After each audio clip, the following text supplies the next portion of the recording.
Привет, народ! И есть информация, что скоро в России появится в продаже новый бренд. Называется он Infinix, и сегодня нам удалось достать один из его последних смартфонов. Это Infinix Zero 8. И сегодня мы посмотрим, что это такое, что это за монстр, что это за чудище, что он из себя вообще представляет. Поехали! Итак, достался он нам не то чтобы просто, я бы даже сказал с боем, поэтому на его коробке будут некоторые ссадины, царапины, дефекты, но все они были получены в бою, не обращайте внимания. Внутри. Сразу же открываем коробочку, не будем томить. Встречает нас смартфон с наклейкой его основных преимуществ. Я сразу же обращаю внимание, что у него две фронтальные камеры. Кстати, про них я чуть попозже расскажу очень интересную особенность, которую в пререндерах там на сайте у них нашел. Не знаю, правда это или нет, но и почему это проверить невозможно будет, тоже расскажу.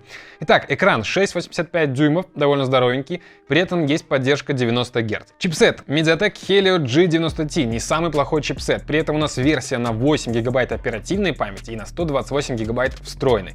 Потом, кроме двух фронтальных камер, у него еще сзади 4 основные, и есть поддержка 33-ваттной зарядки мощностью 33 ватта, но интересно, блок тоже 33 ватта мощности или просто поддержка 33 ватта, надо проверить. И аккум у нас на 4500 мАч.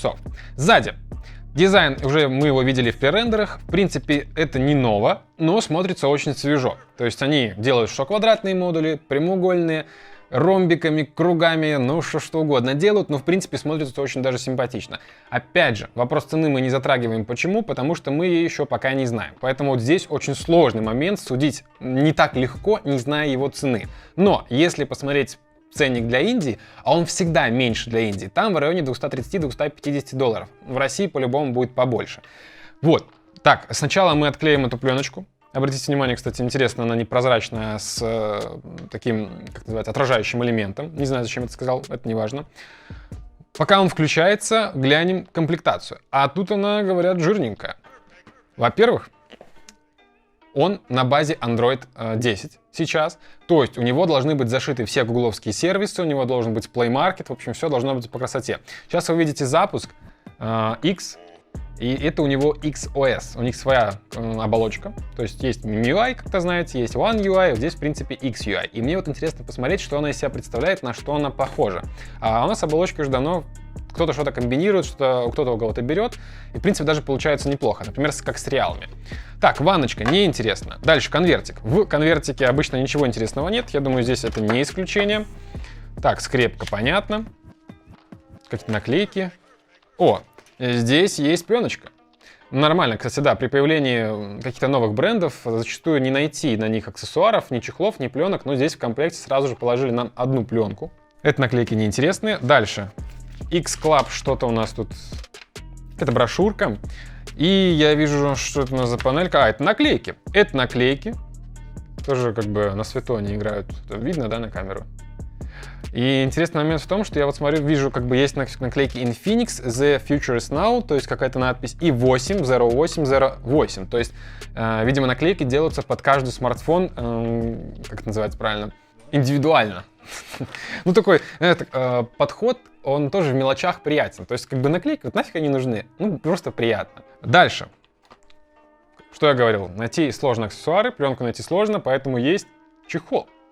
Силикон не то чтобы жесткий, не супер мягкий, но при этом обычный приятный силиконовый чехол Design by Oraimo. То есть не Infinix, а Oraimo, может быть, какие-то их партнеры. Честно говоря, не знаю. Дальше, блок. То, что мы хотели проверить. Блок тоже мы ни с кем не перепутаем. Надпись Infinix на нем есть. И поддержка, да, 33 ватта мощности он здесь у нас поддерживает. Что очень приятно. Блок увесистый, большой, и я вот, кстати, вам показываю, вижу у него интересная особенность, внутри USB оранжевый цвет. Тоже такая мелочь, вот реально мелочь, ну так приятно, вот очень похоже на OnePlus. Тоже OnePlus делает такие оранжевые, но у них еще и в кабеле тоже оранжевый цвет в USB, а я вижу кабель, у нас здесь тоже оранжевый цвет кабеля. Вообще максимально респект ребятам. Слушайте, ну круто. Так даже и Type-C тут тоже с оранжевым, смотри. Ну-ка посмотри, ну-ка сфокусируй, покажи. Оранжевый цвет. Круто, правда круто.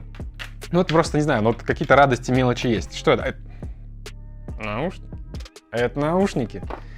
Это наушники еще и в комплекте. Все есть, пленка есть, зарядка, блок, мощность 133 ватта есть, кабель красивый с оранжевыми вставками есть. Пленка я говорил, да? Что еще? Наклеечки есть, чехол есть, наушники, пожалуйста. Круто. Значит, у нас ножки наушников металл, не полностью пластик. Есть гарнитура. Гарнитура получается еще и раз. Гарнитура с одной кнопкой, и, я так понимаю, это микшер для мута. То есть, ну, чтобы замутить микрофон, тоже классно. И он тоже металлический. О, еще и с надписью Infinix, то есть какие-то полубрендированные наушники. Ну, как бы мы знаем, как это работает, делается в Китае, носит свой логотип, но тоже все равно приятная мелочь. 3.5 джек здесь. Смартфон уже включился, мы можем на него посмотреть, хотя у нас осталась еще одна пленочка сзади. Материал корпуса. Сразу же это чувствуется полностью пластик.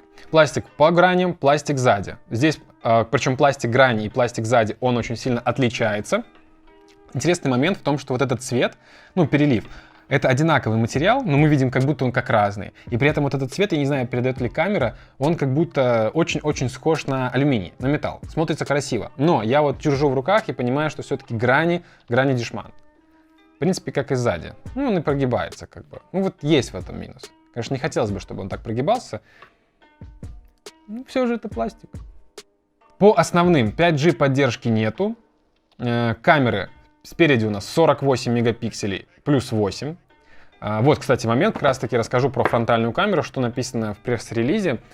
У нее есть искусственный интеллект, который обрабатывает ночные снимки у этой фронталки. Его суть заточена в том, чтобы, опять же, как бы никому не говорим, так, между нами, у него фронталка может распознавать при разблокировке вас в темноте, преимущественно также, если вы темнокожий. То есть, получается, для кого как бы фишка делается, понятно. То есть Африка и так далее, там, где очень часто выключение света после там, 9 вечера, если не ошибаюсь, у них есть. И для них вот сделали такую преимущественно интересную функцию. Потому что, я так понимаю, изначально он на этот рынок и шел, возможно, там стал довольно популярным и теперь расширяется. И вот такая у него есть преимущество. Дальше, сзади у нас фронталочка. Был написан модуль, я, наверное, упустил, не прочитал. Это Sony IMX686. На 64 мегапикселя основной, и остальные три у нас там ультраширик, телевик и портретник на 8, 2 и 2 мегапикселя. В принципе, больше ничего здесь интересного нет, хотя нет. Есть также поддержка жидкостного охлаждения. Опять же, неизвестно, как она будет работать. Последнее хорошее жидкостное охлаждение, которое я застал, было в Pocophone F1. В остальных как-то так себе. Ну, просто, что его поддержка здесь есть уже хорошо. И пишут, что есть стабилизация видео, но на самом деле непонятно какая, потому что не пишут, электронная или оптическая. Тоже надо будет все это смотреть и проверять. Операционка. Пора бы перейти уже наконец-то к ней. Так, базируется на Android 10. Русский язык надо найти. Вот я листаю языки, кстати, и чувствую, что уже работает 90 Гц. Хороший вопрос в том, можно ли эти 90 Гц убрать, то есть переключить на 60 или, возможно, даже автоматическое переключение герцовки экрана в настройках. Так, страна. Выбираем нашу любимую Беларусь. Далее. Так, принимаем все условия. Приятненькая, кстати, пока что операционка. Симпатично. Все, здесь тоже пропускаем. Очень много, как всегда, при настройке у нас каких-то особенностей. Так, какие-то некоторые предупреждения. Принудительное удаление внутренней батареи может привести к повреждению телефона.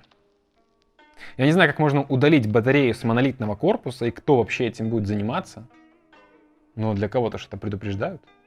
Ладно, и следующее, это у нас кнопка питания на 8 секунд, это принудительная перезагрузка. Все, в принципе, нажимаем начать. Я надеюсь, это последний слайд, потому что их уже слишком много. Да. XOS Launcher настраивает ваш рабочий стол. Отлично. Что мы видим?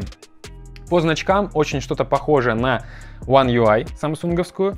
Так, выдвигаем шторку. Да, по шторке что-то напоминает чистый Android. Так, по настройкам сразу глянем. По настройкам тоже напоминает чистый Android, а вот по значкам... Так, чтобы открыть боковую панель, нажмите от края экрана и задержите палец. Боковая панель. Так, пробуем. То есть у нас стоит, получается, кнопки, и при этом возможность жестом выдвинуть боковую панель. И, обратите внимание, здесь есть доступ к каким-то основным функциям и приложениям. Так, нажимаем «Изменить». И вот как раз только что я говорил про схожесть между One UI и чистым Android, и мы понимаем, что вот эта вот боковая панель у нас есть самсунговская One UI. Я не помню, как она называется, по-моему, Edge панель так и называется, когда вы можете выбрать какие-то приложения, либо инструменты для взаимодействия. То есть вот там есть серенькая полоска, выдвигаете и их выбираете. здесь то же самое. Опять же, операционка, то есть видно, что она просто собирательный образ из многих операционок, и пока что выглядит очень даже неплохо. В настройках, так, где у нас мой телефон? Вот он есть. Так, это 7-я версия XOS, на самом деле больше каких-то основных здесь и нету у нас характеристик, которые мы можем глянуть. Так, что по настройкам? Ну, я вижу, что их очень много. Я хотел проверить герцовку. Это в экране должно быть. Так, темная тема. Да, есть темная тема, но включим опять светлую, чтобы было лучше видно на экране. Вот, частота экрана 90-60, да, и еще и автоматическая, все это есть в настройках. Прекрасно, но ставим пока что 90. По остальному у нас тут, я так понимаю, вот я вижу ползунок, и он еще не закончен. Это хранилище, безопасность, какая-то марафонская выносливость. Тема и блокировка экрана, центр уведомления, обновление приложений, понятно, системная навигация, XOS Lab, цифровое благополучие есть, игровой режим зашит, Social Turbo какая-то, мощный помощник, умный помощник, это действия, жесты, доступ, смарт-панель, ужас, учетная запись, Google и управление приложениями и так далее. По настройкам бы полазить побольше, на самом деле, но это уже касается именно обзора. Пока что у нас обычная распаковка. Камера. Очень хочется пройтись просто по возможностям именно приложения стокового. Что оно здесь может? Во-первых, съемка видео. Максимальное разрешение записи видео доступно 4К 30 кадров в секунду. Во фронтальной то же самое, 4К 30 кадров в секунду. Кстати, неплохое размытие. Хорошо, есть возможность записи короткого видео, но это, видимо, тренд под все эти тиктоки и так далее. Есть камера с возможностью, с каким-то искусственным интеллектом. Что здесь доступно? Во фронталке максимальная 48, я так понимаю, 64 будет, да. В основном, что это был какой-то эффект. Обратите внимание, когда мы переключаемся на фронтальную камеру. Давай. Чё? Прекрасно. Дальше есть режим красоты. Ну, понятно, да, в Китае вообще это прям must-have тема. Размытие. Размытие, короче, вот... Опять же, мы сейчас особо не будем этим заниматься, но оно здесь очень даже неплохое. Можно, кстати, регулировать самому диафрагму. Есть доступ. Я быстренько сделал фотку. Так, разрешить. Слушайте, ну очень даже пока неплохо. Ладно, это все тоже отдельный обзор. Если, кстати, интересен отдельный обзор, напиши. Потому что, я объясню, этот смартфон будет участвовать в нашей новой рубрике в дроп-тесте. И как бы большая вероятность, что это будет последнее его видео, в котором он снимется. Если все-таки интересный обзор, то напиши об этом в комментариях, то мы как бы снимем. Нет, то сразу перейдем к дроп-тесту. Ну и есть у него ночная съемка. Опять же, мы понимаем, что Васян с подвала сделает Google камеру, и мы на стоковую забьем. И будем пользоваться Google камерой, если, в принципе, этот аппарат приобретем. А вот такие дела, друзья. Я думаю, что в качестве распаковки и так слишком много уже информации. Вот я уже собирался прощаться и понял, что забыл кое-что вам показать, что обещал. Это вот эту вот Supercharge Fast Turbo зарядку. И вот я вот держу ее в руках и понимаю, что кнопочка это питание у нас не просто кнопочка питания, а это одновременно и сканер отпечатка пальцев. Просто как факт, чтобы вы знали. Вот, но... Интересен именно момент, как она работает, потому что в каждом смартфоне они придумывают на момент то есть активации своей супер-фаст, мега-быстрой зарядки разные анимации. И вот интересно, какая она и здесь. В Xiaomi, кстати, в последнем Mi 12 очень классную сделали анимацию. А здесь... Ух ты, ну-ка смотри.